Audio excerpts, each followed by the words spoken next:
السلام علیکم dear readers listener viewers, کیسے ہیں آپ؟ بالکل نیو ناول کے ساتھ حاضر ہوئی ہوں، اور یہ اسٹوری میں نے پہلے کبھی ریڈ نہیں کی، آپ لوگوں نے بھی نہیں کی۔ میں 99% شیور ہوں۔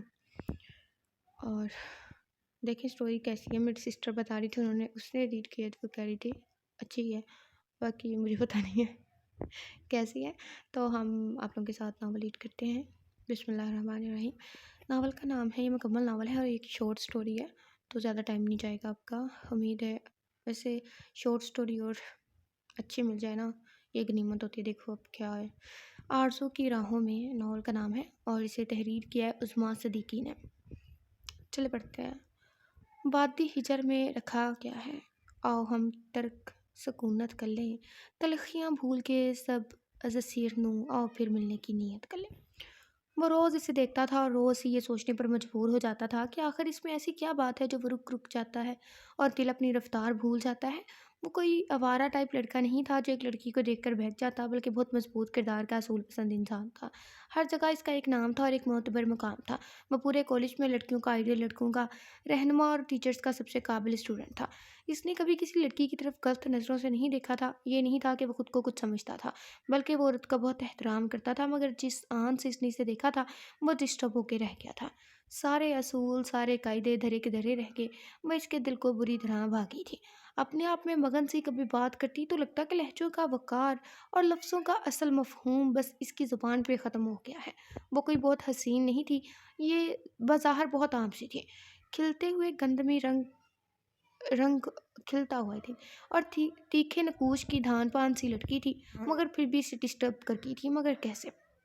یہی آ کر وہ ڈسٹرب ہو جاتا تھا۔ کچھ تو الگ تھا اس میں، شاید اس کی بادامی حیران سی آنکھیں جو گنہری پلکوں کی حفاظت میں چمکتی رہتی تھی، یا پھر بائیں گال پہ پڑنے والا ڈمپل جو اس کے چہرے کے اتار چڑھاؤ کے ساتھ کبھی گہرا اور کبھی ہلکا ہوتا رہتا تھا۔ اور اسی کا نام بھی تو کتنا عجیب تھا، دھنک، جس کی شخصیت سے ذرا بھی تو میچ نہیں کرتا تھا۔ اس کی پوری شخصیت میں دھنک کا ایک بھی تو رنگ نہیں تھا۔ نہایت خاموش سی، کبھی کبھی سے بہت پراسرار سی لگتی تھی۔ وہ ہم وقت بلیک ابایا اور وائٹ سکارف میں رہتی تھی۔ اس کا چہرہ بھی ہر قسم کی بناوٹ اور میک اپ سے پاک، سکارف کے ہاتھے میں چمکتا رہتا تھا۔ شاید یہی وجہ تھی جو وہ 6 فٹ اونچے مضبوط انسان کو بہت زیادہ متاثر کر گئی تھی۔ شمیل خان شہباز خان کی اکلوتی اولاد تھی اور کروڑوں کی جائیداد کا اکلوتا وارث۔ شہباز خان کے والد دلاور خان خاندانی رئیس اور کاروباری انسان تھے، اور اپنے دور کے کامیاب ترین بزنس مین تھے۔ ویسے مجھے سمجھ نہیں آتی باقی جو ہوتے ہیں، لائک موچی، لوہار، سلائی مشین ٹھیک کرنے والا، اور وہ سارے، یہ کیوں پروفیشنز نہیں ہوتے ہیرو کے؟ سب کے بزنس مین، ڈاکٹر، وکیل، اور حقیقت میں لڑکے اتنے پڑھتے ہی نہیں ہیں، بہت کم۔ اور ان کی بیوی زرینہ خاتون ان پڑھ ہونے کے باوجود کشادہ سوچ کی مالک تھی۔ یہی وجہ تھی کہ انہوں نے اپنے بچوں کو دنیاوی تعلیم کے ساتھ ساتھ دینی تعلیم بھی وسیع معنی میں دی تھی، جو کہ اس وقت کے دور میں بہت مشکل تھی۔ اور اپنی بڑی دونوں بیٹیوں کے بعد، بڑی منتوں کے بعد پیدا ہونے والے اکلوتے بیٹے شہباز خان کو اعلیٰ تعلیم کے لیے باہر بھیج دیا تھا۔ شہباز خان کی جدائی ان سب کے لیے بڑی کٹھن تھی، مگر ان کے بہتر مستقبل کے لیے انہوں نے یہ کڑوا گھونٹ بڑی دلیری سے پیا تھا۔ اسی دوران انہوں نے اپنی دونوں بیٹیوں آمنہ اور مریم کو اچھے گھرانوں میں بہا دیا تھا۔ آمنہ کراچی میں ہی اپنے شوہر اور سسرال والوں کے ساتھ ہنسی خوشی رہ رہی تھی، جبکہ مریم شادی ہو کے باہر چلی گئی تھی۔ شہباز کی تعلیم ختم ہوتے ہی ان کی شادی فاطمہ سے ہو گئی تھی، جو ان کی خالہ زاد کزن تھی۔ فاطمہ نے جلدی اپنے حسن سلوک سے شوہر اور سسرال والوں کے دل میں گھر کر لیا تھا۔ کچھ ہی عرصے بعد ان کے ہاں شمیل نے آ کر گھر کی خوشیوں کو چار چاند لگا دیا تھا۔ شمیل ہے، شاید لڑکی کا نام ہوتا تو میں شمیل پڑھ لیتی، لیکن شاید شمیل ہے، لیکن I'll check۔ جی شمیل ہی ہے، مگر قسمتی سے شمیل کے بعد شہباز کے ہاں دوسری اولاد نہ ہو سکی، بدقسمتی سے تھی، اور اس طرح وہ سب کی نظر کا تارا بن کے رہ گیا تھا۔ مریم کی ایک بیٹی شہرینہ اور بیٹا شیرگل تھا، جو سال میں ایک بار ضرور پاکستان آتے تھے، جبکہ آمنہ کے صرف 2 ہی بیٹے تھے، بخت شیل اور بخت زیان۔ بخت شیل کی منگنی شہرینہ سے بچپن میں ہی ہو گئی تھی۔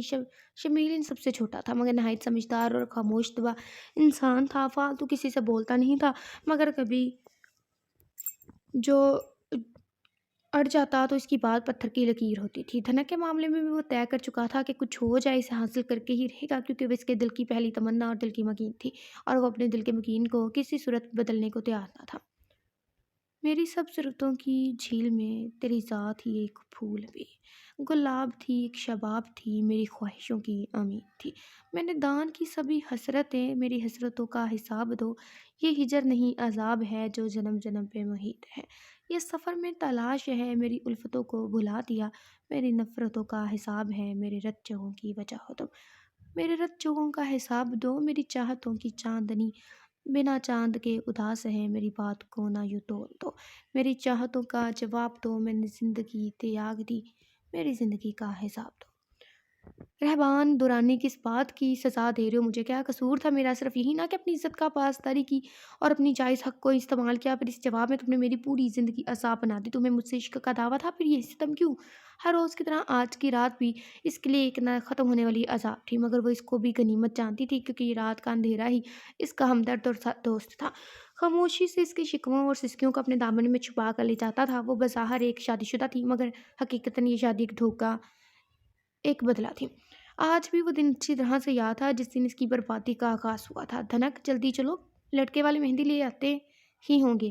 ہنا نے کمرے میں داخل ہوتے ہی جلدی جلدی کا شور مچا دیا۔ ہاں بس یہ دوپٹہ سیٹ ہو گیا، بس سینڈل پہن لوں۔